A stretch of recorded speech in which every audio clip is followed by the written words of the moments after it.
Shalom para pemirsa yang berbahagia, yang diberkati Tuhan Yesus Kristus. Terima kasih Anda sudah menonton video ini dan berlangganan video-video saya di channel ini. Pemirsa, saya beberapa hari ini setiap ada kesempatan untuk bersujud di hadapan Tuhan, di saat sesama manusia, maksudnya orang lain, terlelap tidur, saya menggunakan waktu untuk bersujud di hadapan Tuhan dan meminta petunjuk, meminta agar Tuhan berbicara apa yang hendak, misteri apa yang kita nggak ketahui, supaya Tuhan memberitahu secara jujur. Dan saya berharap apa yang saya sampaikan ini bukan menakut-nakuti Anda, tetapi justru akan membuat Anda semakin mau mendekat kepada Tuhan, semakin mau banyak berdoa, semakin banyak mau membaca firman Tuhan. Sebab inilah senjata kita yang membuat kita tidak takut. Pemirsa, saya dapat tuntunan dan saya tidak memaksa Anda untuk percaya dengan kata-kata saya, bahwa di bulan Desember 2016, antara pertengahan dan akhir adalah, jadi mungkin tanggal 21 atau 22 atau 29 atau tanggal 30-nya Desember, ada titik awal di mana kekuatan roh jahat yang sudah melakukan kebiadaban, kejahatan, pembunuhan dengan sangat biadabnya di tahun-tahun sebelumnya, di bulan-bulan sebelumnya, di bulan Desember 2016, adalah titik awal iblis dan antek-anteknya, kekuatan Lucifer akan lebih geram. Akan dimulainya lebih geram dari hari-hari tahun-tahun sebelumnya. 2017, pemirsa, mau gak mau, Anda dan saya harus lebih dekat dengan Tuhan. Anda sudah melihat bagaimana yang terjadi beberapa hari yang lalu. Terjadi bom di gereja, dan kita sebagai umat Kristen tidak sama sekali diizinkan untuk balas dendam. Kita harus mengampuni, kita harus berdoa untuk orang yang mengebom. Pemirsa, kita tidak menuduh dari umat beragama yang mana, karena kita sebagai orang Kristen diajarkan bahwa musuh kita bukan sesama manusia kita.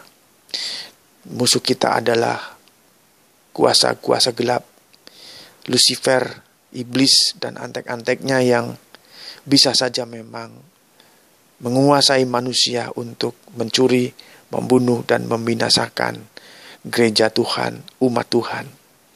Sekali lagi, kita tidak diajarkan untuk kalau gereja dibom, kita mencari siapa pelakunya dan kemudian kita balas dendam secara fisik. Tidak.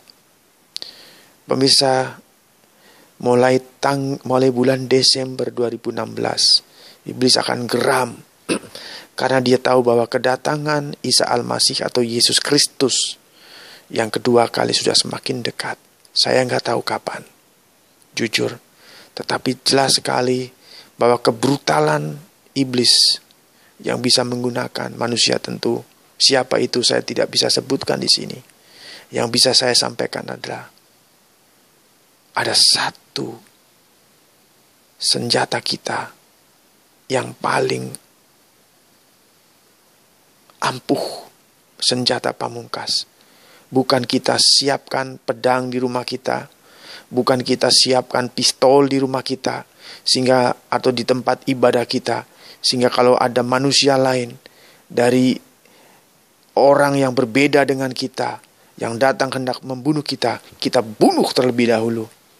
Itu bukan ajaran Tuhan Yesus Kristus.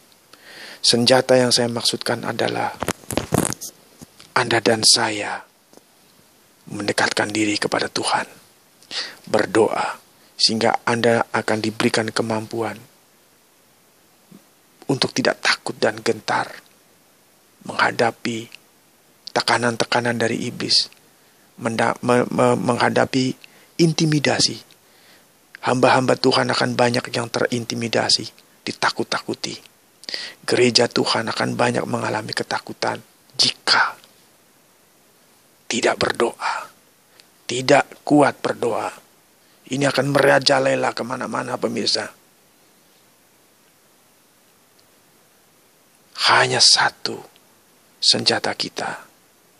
Bukan pedang, bukan pistol, bukan tombak, bukan panah.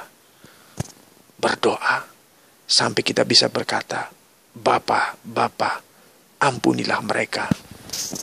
Sebab mereka tidak tahu apa yang mereka perbuat. Memang di tahun 2016 adalah tahun kita menyeberang jembatan, di mana jembatan itu adalah jembatan yang sempit pemirsa.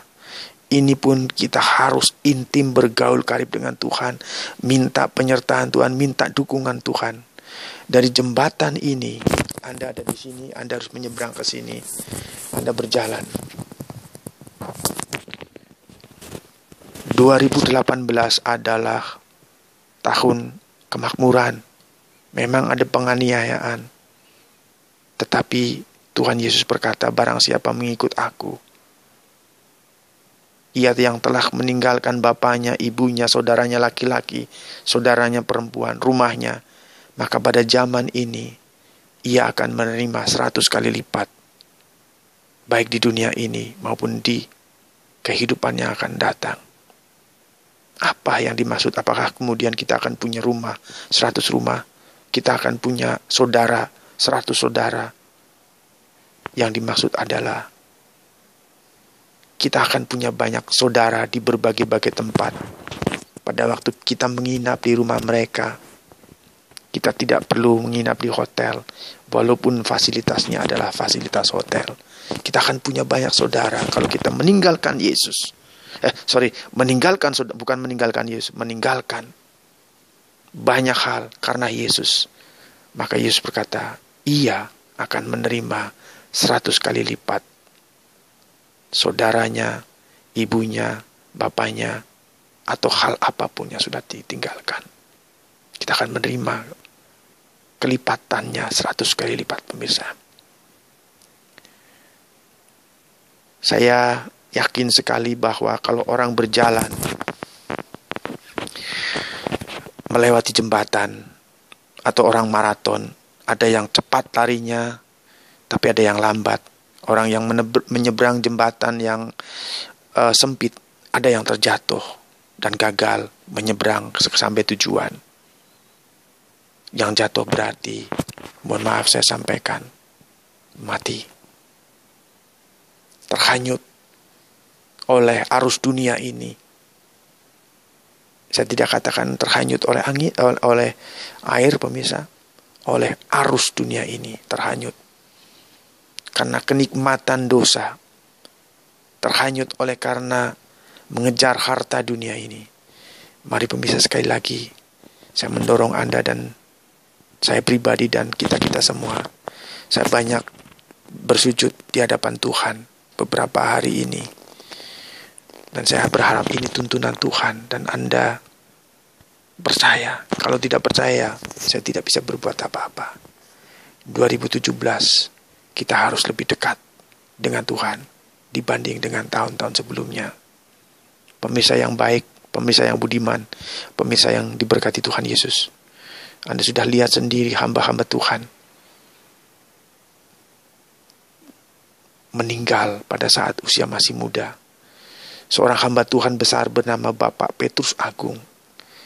Walaupun dia tidak meninggal karena dibunuh, tetapi roh-roh jahat bisa saja membunuh hamba-hamba Tuhan dengan segala sesuatu yang mendadak, mendesak, mengagetkan. Sekitar 4 tahun yang lalu, saya dikagetkan dengan seorang hamba Tuhan besar, terkenal, bernama David Wilkerson. Dia meninggal, tabrakan. Ada seorang hamba Tuhan lain, bernama, saya lupa namanya, Miles Monroe, seorang hamba Tuhan yang besar juga. Dia cuma meninggal dalam keadaan pesawatnya tabrakan. Pemirsa, pesan saya dari hal ini adalah, mari kita minta penyertaan Tuhan. Tutup bungkus kehidupan kita, saudara-saudara kita, keluarga kita, anak kita, suami, istri, anak-anak, keluarga kita, orang-orang kita kasih, dengan darah Tuhan Yesus Kristus. Saya berharap video ini berguna, pemirsa, dan membuat Anda semakin mau mendekat kepada Tuhan. Ada yang akan melewati jembatan lebih cepat. Belum tahun 2018, di tahun 2017 Anda sudah mengalami yang dinamakan terobosan hidup, breakthrough. Imani, dan pesan saya adalah, baca firman Tuhan setiap hari, berdoa lebih banyak lagi. Jangan sekali-kali tidak pergi ke gereja. Yesus berkata, marilah datang kepadaku, semua yang letih, lesu, dan berbeban berat, aku akan memberikan kelegaan kepadamu. Anda dan saya datang ke gereja adalah menjawab, merespon, menanggapi undangan Tuhan Yesus Kristus. Marilah kepadaku, semua yang letih, lesu, dan berbeban berat tersebut. Itulah undangan Yesus. Dan jika Anda pergi ke gereja, Anda menjawab, menanggapi, merespon undangan Tuhan Yesus Kristus. Tuhan Yesus Kristus memberkati saya berlimpah-limpah. Tuhan Yesus Kristus memberkati Anda berlimpah-limpah. Amin. Amin. Amin.